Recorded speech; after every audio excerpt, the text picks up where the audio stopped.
Di tengah krisis iklim dan degradasi lahan yang semakin meluas, pertanyaan paling mendasar dalam dunia pertanian modern kembali mencuat. Bagaimana cara bercocok tanam yang tidak hanya memberi hasil, tetapi juga memperbaiki ekosistem? Para peneliti dan praktisi mulai melirik ulang metode kuno yang selama ini tersembunyi di balik kebiasaan lokal dan praktik tradisional. Pendekatan yang tampak sederhana ini, namun menyimpan kompleksitas ekologis di dalam strukturnya, dikenal dengan nama hugelkultur.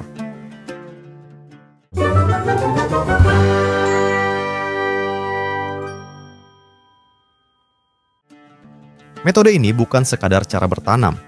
Ia mencerminkan simbiosis antara pelapukan alami, mikrobiologi tanah, dan manajemen air. Dari perspektif ilmiah, pendekatan ini menantang asumsi lama tentang pembajakan, irigasi, dan pemupukan.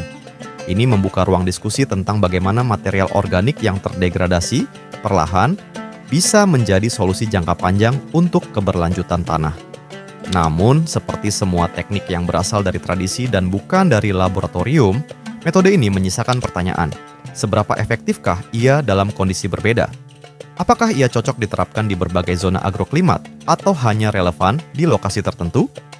Dalam video ini, kita akan menelusuri dasar ilmiah di balik teknik tersebut dan mencoba memahami apakah metode ini relevan untuk diterapkan saat ini.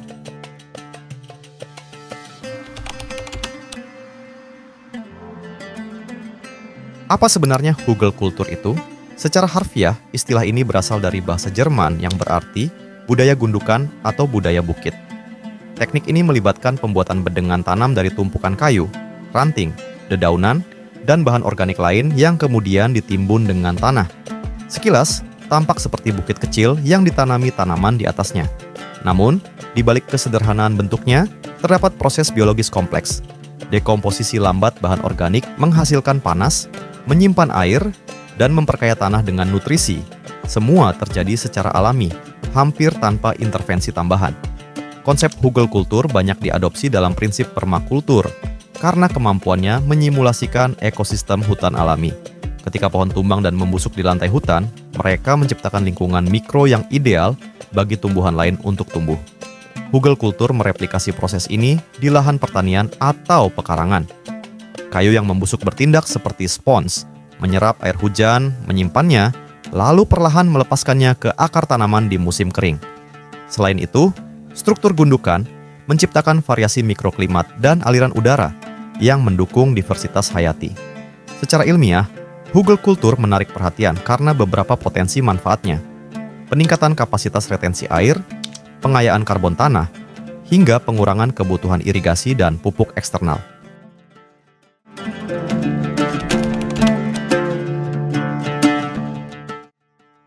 Secara historis, konsep hugelkultur diyakini telah diterapkan selama berabad-abad oleh masyarakat agraris di Eropa Tengah dan Timur, meskipun dokumentasi tertulisnya baru muncul pada pertengahan abad ke-20.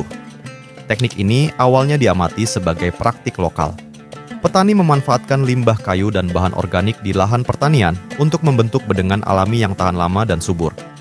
Baru pada tahun 1962, istilah hugelkultur diperkenalkan secara formal melalui tulisan Hermann André, seorang petani Jerman yang terinspirasi oleh tumpukan kayu lapuk di kebun neneknya, tempat aneka tanaman tumbuh subur tanpa perawatan intensif. André menyandingkan metode ini dengan prinsip pertanian biodinamik dari Rudolf Steiner, suatu pendekatan holistik yang menekankan keterkaitan antara tanah, tumbuhan, dan kosmos. Dalam dekade berikutnya, metode ini mulai dikembangkan lebih lanjut oleh tokoh-tokoh permakultur seperti Hans Beba dan Sepp Holzer yang melihat potensi besar hugelkultur dalam meningkatkan kesehatan tanah dan efisiensi air. Meskipun awalnya hanya populer di kalangan komunitas pertanian alternatif, kini hugelkultur mulai menarik perhatian ilmuwan dan praktisi pertanian modern karena kemampuannya meniru proses alami dan mendukung pertanian berkelanjutan di tengah tantangan perubahan iklim.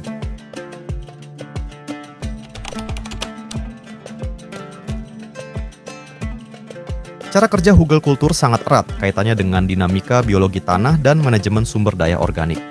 Proses ini dimulai ketika bahan-bahan seperti batang kayu, ranting, daun kering, sisa tanaman, dan kompos ditumpuk membentuk gundukan, lalu ditutup dengan lapisan tanah. Kayu besar di bagian bawah perlahan terurai oleh mikroba dan jamur pembusuk, menghasilkan panas dan membentuk rongga udara alami dalam tanah. Proses ini menciptakan lingkungan yang hangat, lembab, dan kaya oksigen, ideal untuk pertumbuhan akar tanaman. Selain itu, kayu yang membusuk mampu menyerap air hujan dan menyimpannya seperti spons, sehingga mengurangi kebutuhan irigasi selama musim kering. Selama dekomposisi berlangsung, unsur hara seperti nitrogen, fosfor, dan kalium dilepaskan ke dalam tanah secara bertahap. Di awal masa pembusukan, mikroorganisme mungkin akan meminjam nitrogen dari tanah untuk mengurai bahan organik berkadar karbon tinggi seperti kayu. Namun, seiring waktu, sistem menjadi mandiri.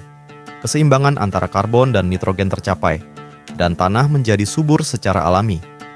Gundukan yang terbentuk juga berfungsi sebagai bedengan tanam yang memiliki variasi kelembapan dan suhu di berbagai sisinya, memungkinkan petani atau pekebun menanam beragam jenis tanaman dalam satu sistem terpadu. Dengan prinsip kerja yang berlapis ini, hugelkultur menjadi metode yang tidak hanya hemat sumber daya, tetapi juga memperkaya struktur dan kesuburan tanah dalam jangka panjang.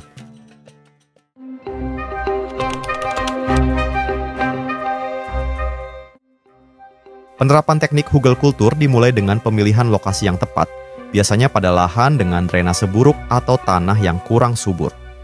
Langkah pertama adalah menyiapkan permukaan tanah dengan meratakannya, lalu mulai membentuk gundukan dengan menumpuk bahan organik seperti batang kayu, ranting, dedaunan, dan kompos.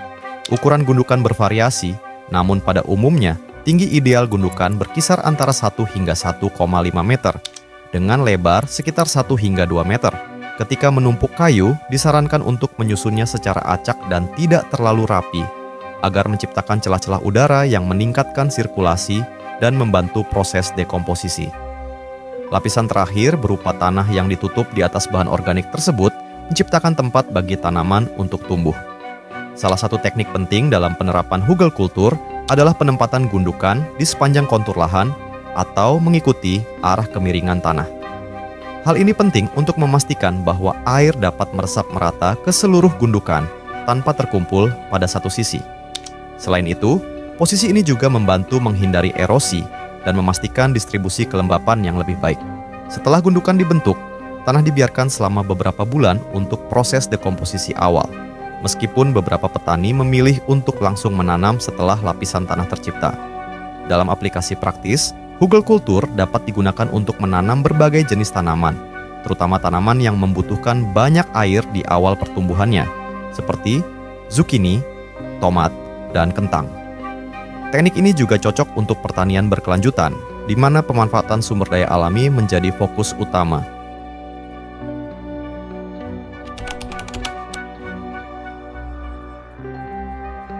Salah satu kelebihan utama teknik hugelkultur adalah kemampuannya dalam meningkatkan kesuburan tanah secara alami. Proses dekomposisi bahan organik seperti kayu menghasilkan unsur hara yang dilepaskan perlahan, memberikan pasokan nutrisi berkelanjutan untuk tanaman.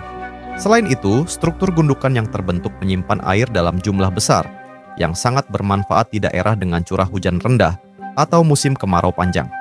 Penggunaan bahan organik lokal juga mengurangi kebutuhan akan pupuk kimia dan irigasi berlebihan, menjadikan hugelkultur sebagai metode pertanian ramah lingkungan dan berkelanjutan.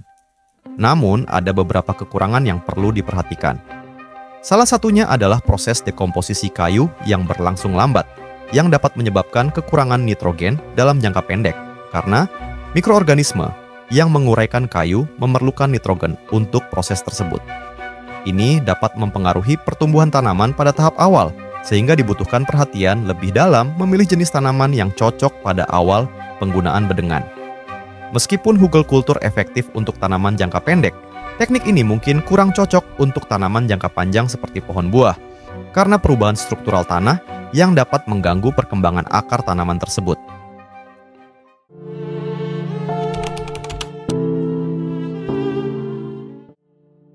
Hugelkultur, sebuah teknik pertanian yang meniru proses alami ekosistem hutan, menggabungkan elemen dekomposisi bahan organik, mikrobiologi tanah, dan manajemen air untuk menciptakan tanah subur yang mendukung pertumbuhan tanaman secara berkelanjutan.